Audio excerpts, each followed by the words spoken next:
বিয়ের পর এই বাড়িটাই এখন আমার পৃথিবী। শান্ত বড়, কিন্তু মাঝে মাঝে ভীষণ ফাঁকা লাগে। স্বামী বাইরে থাকে কাজের জন্য, আর ঘরে দিনের বেশিরভাগ সময়টা আমি একাই কাটাই। তবে একমাত্র যার উপস্থিতি ঘরটাকে কিছুটা উষ্ণ রাখে সে হল রাকিব, আমার দেবর। ও খুব চুপচাপ ছেলে, চোখে যেন সবসময় একটা গল্প লুকিয়ে থাকে। কাজে সাহায্য করে, খেয়াল রাখে, কিন্তু তার চেয়ে বেশি অবাক লাগে যেভাবে ও আমার প্রতিটা অস্বস্তি বুঝে ফেলে, কিছু না বলেও। সেদিন বিকেলে বারান্দায় বৃষ্টি পড়ছিল। চা হাতে বসেছিলাম, হঠাৎ রাকিব এসে বলল, ভাবি, আপনি একা বসে আছেন কেন? চা ঠান্ডা হয়ে যাচ্ছে। আমি হেসে বললাম, তুমি খেয়াল করো নাকি এসব? ও মৃদু গলায় বলল, না করলেও চলে না। আপনি তো এই বাড়ির আলো। ওর কণ্ঠে এমন একটা আন্তরিকতা ছিল যে আমি কিছুক্ষণের জন্য চুপ হয়ে গেলাম। বৃষ্টি, নীরবতা আর এই কথাগুলো মিলিয়ে মুহূর্তটা অদ্ভুত হয়ে উঠেছিল। আমি জানতাম আমাদের সম্পর্কের একটা সীমা আছে, কিন্তু মনের ভেতরে যেন হালকা কাঁপন উঠল, যেন এক অচেনা অনুভব নিঃশব্দে জায়গা করে নিচ্ছে। সেই বিকেলের পর থেকে রাকিব যেন একটু বদলে গেছে। আগে যেভাবে দূরত্ব রেখে কথা বলত, এখন তেমনটা নেই। তবে ওর চোখে একটা নীরব দৃষ্টি, যেন কিছু বলতে চায় কিন্তু বলছে না। একদিন সন্ধ্যায় রান্নাঘরে ছিলাম। বাইরে বজ্রপাত হচ্ছিল, বিদ্যুৎ হঠাৎ চলে গেল। অন্ধকারে হাত দিয়ে মোমবাতি খুঁজছি, তখন পিছন থেকে রাকিবের গলা, ভাবি, আমি ধরেছি, ভয় পাবেন না। ওর কণ্ঠে এমন এক আশ্বাস ছিল যে অন্ধকারের ভেতরেও হঠাৎ একরকম নিরাপত্তা অনুভব করলাম। মোমবাতির আলো, দুজনেই দাঁড়িয়ে, নরম আলো পড়ছে ওর মুখে, চোখে এক অদ্ভুত নরম দৃষ্টি। আমি একটু হেসে বললাম, তুমি তো বেশ সাহসী। ও হালকা হাসল, আপনার জন্যই। কথাটা এতটা সহজভাবে বললেও ওর কণ্ঠে এমন কিছু ছিল যা মনকে অস্থির করে তুলল। আমি দ্রুত চোখ সরিয়ে বললাম, চলো এখন খেতে বসো। কিন্তু রাতটা কাটল না সহজে। ঘরে এসে বসে রইলাম জানালার পাশে। বৃষ্টি পড়ছিল টুপটাপ, মনে হচ্ছিল প্রতিটা শব্দ যেন কিছু মনে করিয়ে দিচ্ছে। আমার নিজের মনকে প্রশ্ন করলাম, আমি কি ভুল কিছু অনুভব করছি? কিন্তু উত্তরটা এলো না। শুধু একটা নীরবতা ঘিরে রইল আমাকে। মনে হচ্ছিল রাকিবের উপস্থিতি এখন শুধু এই বাড়িতে নয়, আমার ভেতরেও নীরবে জায়গা করে নিচ্ছে। সেই রাতের পর থেকে আমি নিজেকে বদলাতে চেষ্টা করছি। রাকিবের সামনে থাকলে মন কেমন যেন অস্থির হয়ে যায়। চাই না এমনটা হোক, কিন্তু মনকে বোঝানো কত কঠিন, তাই না? আজ সকালে ও নাশতা টেবিলে বসেছিল, আমি চা দিলাম, চোখে চোখ পড়তেই দুজনেই চুপ। ও কিছু বলল না, আমিও না। কিন্তু সেই নীরবতাটা যেন পুরো ঘরটাকে ভরে ফেলল। চুপ করে নিজের ঘরে ফিরে এলাম। আয়নার সামনে দাঁড়িয়ে ভাবলাম, কেন এমন হচ্ছে?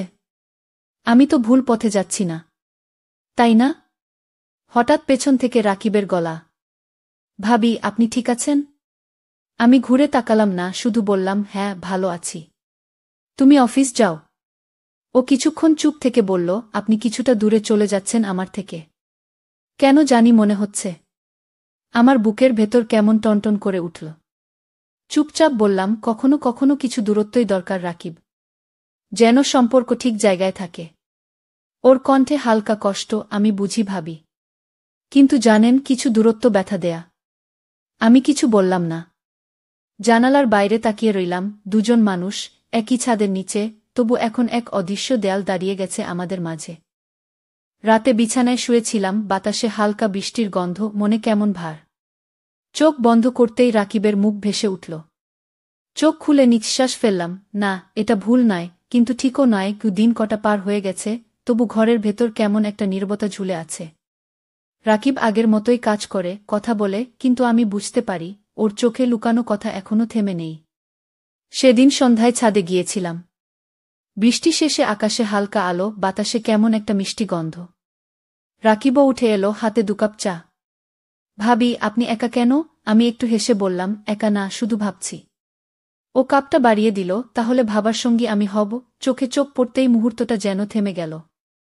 না, কিছু বলা হলো না, কিন্তু চায়ের ধোয়া, হাওয়ার গতি আর চোখের দৃষ্টি, সবই যেন কোনো নীরব গল্প বলছিল। আমি নিচু স্বরে বললাম, রাকিব, জানো, কখনো কখনো মানুষ এমন কারো প্রতি টান অনুভব করে, যার প্রতি টান অনুভব করা ঠিক নয়। ও মৃদু স্বরে উত্তর দিল, ঠিক ভুলের আগে মন কথা বলে, ভাবি। আর মনকে থামানো যায় না সবসময়। ওর এই কথায় বুকের ভেতরটা কেমন কেঁপে উঠল। কিছুক্ষণ চুপচাপ দাঁড়িয়ে থাকলাম দুজনেই। আকাশে মেঘের ফাঁকে দেখা গেল একফালি চাঁদ।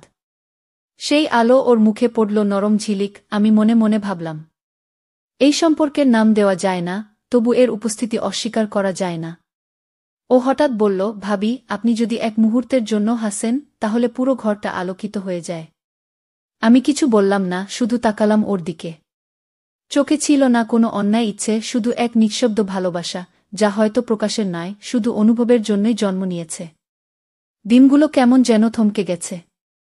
চোখে চোখ পড়লেই বুকের ভেতর কেমন একটা অজানা কাঁপন জাগে, কিন্তু কেউ কিছু বলে না। রাতের খাওয়া শেষে আমি বারান্দায় দাঁড়িয়েছিলাম। হালকা বাতাস, নিস্তব্ধ আকাশ, মনে হচ্ছিল এই নীরবতা অনেক কথা বলছে। ঠিক তখন রাকিব এসে দাঁড়ালো পাশে। চুপ করে দুজনেই আকাশের দিকে তাকিয়ে রইলাম। ও বলল, ভাবি, কখনো মনে হয়েছে কিছু সম্পর্কের নাম দিলে সেটার সৌন্দর্য নষ্ট হয়ে যায়? আমি চমকে তাকালাম। ওর চোখে ছিল এক অদ্ভুত প্রশান্তি। বললাম, তুমি কি বলতে চাও রাকিব? ও ধীরে উত্তর দিল, আমি জানি আমি আপনার দেবর। এই সম্পর্কের একটা সীমা আছে, কিন্তু মনের ভেতরের অনুভূতিটাকে অস্বীকার করলেও সেটা থেকে যায়। তবু আমি চাই এই ভালোবাসা থাকুক ঠিক যেমন আছে, পবিত্র, নীরব, সম্মানের মধ্যে। আমার গলা শুকিয়ে গেল। মনে হচ্ছিল কথাগুলো যেন আমার ভেতরের কষ্টকেই ভাষা দিচ্ছে। আমি বললাম, রাকিব, তুমি জানো আমি তোমার কথায় রাগ করতে পারি না। কারণ তাতে কোনো অন্যায় নেই। আছে কেবল মানুষ হওয়ার সত্যতা। ও হালকা হাসল, তাহলে আমরা দুজন প্রতিশ্রুতি দিই, ভাবি, আমাদের এই অনুভব কখনো কোনো সীমা অতিক্রম করবে না। এটা থাকবে এক নীরব ভালোবাসা হিসেবে, যা বলার প্রয়োজন নেই, শুধু অনুভবের।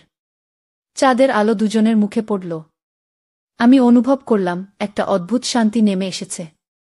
হয়তো এই সম্পর্কের কোনো ভবিষ্যৎ নেই, কিন্তু এতে যে পবিত্রতা আছে তা কোনো সম্পর্কেই কম নয়। আমরা দুজনেই চুপ করে দাঁড়িয়ে রইলাম।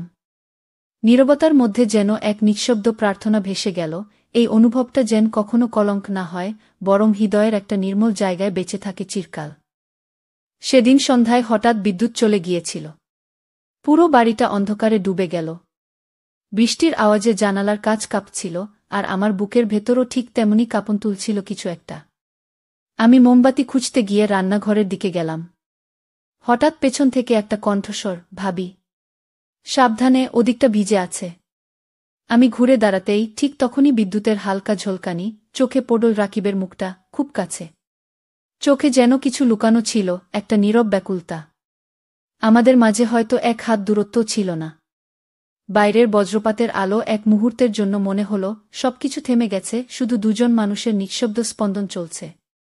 ও নিচু স্বরে বলল, ভয় পেয়েছেন? আমি মাথা নাড়লাম, না। শুধু আলোটা চলে যাওয়ায় একটু অস্বস্তি লাগছে। ও বলল, আলোর দরকার কি ভাবি?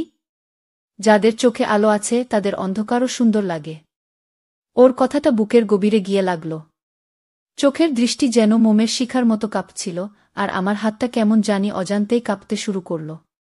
ও তখন পাশে দাঁড়িয়েছিল, খুব কাছে, কিন্তু তবুও এমন দূরত্ব যেন কেউ সাহস করে ভাঙতে পারে না। আমি অনুভব করছিলাম ওর নিঃশ্বাসের গরম হাওয়া মুখ ছুঁয়ে যাচ্ছিল, কিন্তু ওর চোখে এক অদ্ভুত সংযম ছিল, যেন ও নিজেকেই আটকাচ্ছে। আমি আস্তে করে বললাম, রাকিব, সবকিছু জানা থাকা সত্ত্বেও কেন মনে হয় তোমাকে হারিয়ে ফেলব?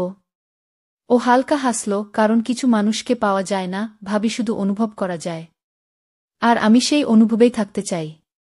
মোমবাতির আলো তখন এক ফোঁটা কাঁপছিল, আর আমি অনুভব করছিলাম এই অন্ধকার, এই নীরবতা, এই দূরত্ব, সবই যেন এক নিঃশব্দ ভালোবাসার ভাষা হয়ে উঠেছে। আমি ও রাকিবের মনোজাগতিক টান ও চোখের ভাষা আরও স্পষ্ট হয়েছে। পরিবেশে রোমান্টিকতা ও উত্তেজনা তৈরি হয়েছে, কিন্তু কোনো শারীরিক বা অশালীন উপাদান ছাড়াই। সকালের আলো জানালা বেয়ে ঢুকছিল ঘরে। বৃষ্টির পর আকাশটা ছিল পরিষ্কার, কিন্তু আমার মনটা তখনও ভিজে। রাতের সেই মুহূর্তগুলো যেন মনে ঘুরে ফিরে আসছিল। রাকিব সকালেই বারান্দায় বসেছিল, হাতে এক কাপ চা। চুপচাপ তাকিয়েছিল দূরের গাছের দিকে।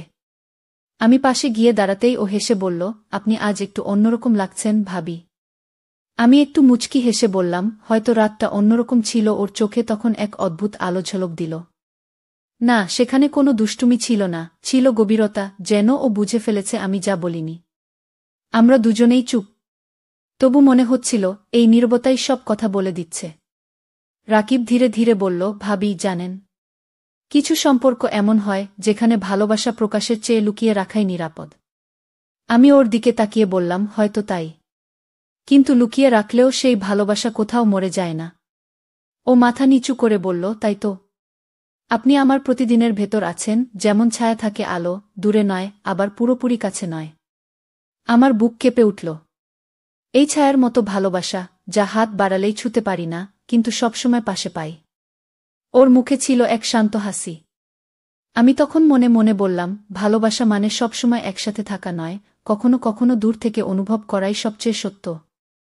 বাতাসে আবার সেই পরিচিত গন্ধ ভেসে এলো, যা প্রথম বৃষ্টির দিনের কথা মনে করিয়ে দেয়া। আমি জানতাম আমাদের গল্পের কোনো শেষ নেই, শুধু কিছু নীরব মুহূর্ত আছে, যেগুলো মনের গভীরে চিরকাল বেঁচে থাকবে। রাতটা ছিল নিস্তব্ধ। বৃষ্টির পরের বাতাসে ঠান্ডা একটা গন্ধ ভেসে আসছিল। বাড়ির সবাই ঘুমিয়ে পড়েছে, শুধু আমার ঘরের আলোটা জ্বলছিল নিভু নিভু করে। জানালার পাশে বসেছিলাম, হাতে পুরনো একটা বই। মন পড়ছিল না, সব চিন্তা গিয়ে আটকে আছে এক জায়গায়, এক মানুষে। ঠিক তখন দরজায় হালকা কড়া নাড়ার শব্দ। চমকে উঠে বললাম, কে? নরম কণ্ঠে উত্তর এলো, আমি। রাকিব। দরজাটা খুলতেই দেখি ও দাঁড়িয়ে আছে, চোখে ক্লান্তি, কিন্তু মুখে সেই চেনা মৃদু হাসি। ও বলল, ঘুমাননি? আমি হেসে বললাম, ঘুম আসছে না। ও ঘরে ঢুকে জানালার পাশে দাঁড়াল। বাইরের অন্ধকারে দূরের আলোগুলো কেমন ঝিলমিল করছিল।